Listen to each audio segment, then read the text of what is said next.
Pierre Bouyoya, haut représentant de l'Union africaine pour le Mali et le Sahel. Monsieur le haut représentant, quels sont les messages clés que vous souhaitiez véhiculer à travers cette conférence de presse cet après-midi?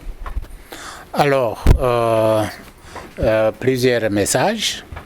Je voulais d'abord faire le point de notre appréciation de la situation en ce qui concerne la situation politique et la situation sécuritaire.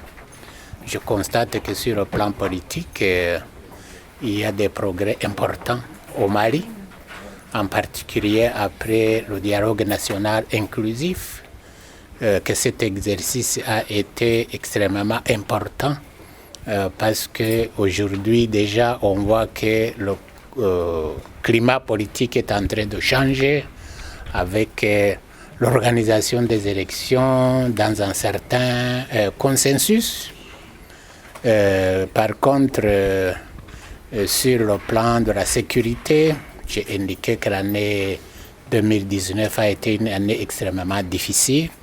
On a connu l'escalade de la violence, mais que je constate qu'en ce début d'année, il y a plusieurs mécanismes en place qui sont en train d'être mis en place pour faire face à cette situation. J'ai cité tous ces mécanismes depuis la réunion de Port, le déploiement des forces de défense et de sécurité maliennes, la contribution de la CEDEAO, mais aussi la décision de l'Union africaine d'organiser un débat au mois de mai sur la question du terrorisme au Sahel, en espérant qu'il va en sortir des mesures concrètes pour soutenir la lutte des pays de la région.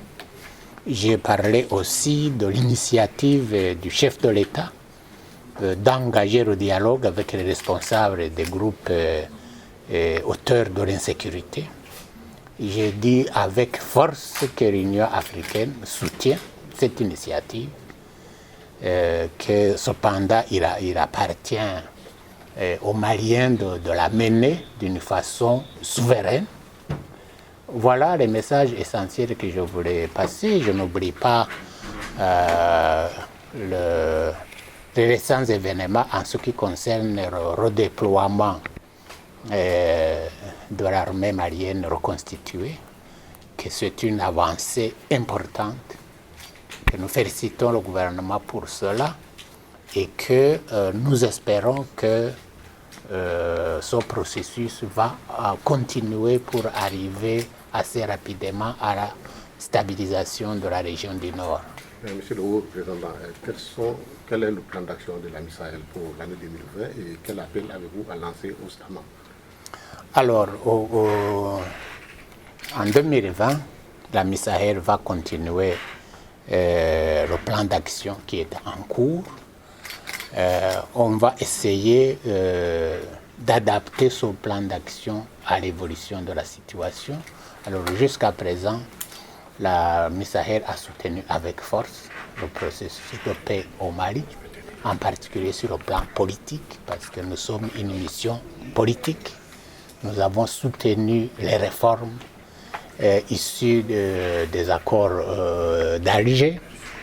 Alors, sur le plan régional, nous avons soutenu toutes les initiatives de coopération régionale en matière de sécurité.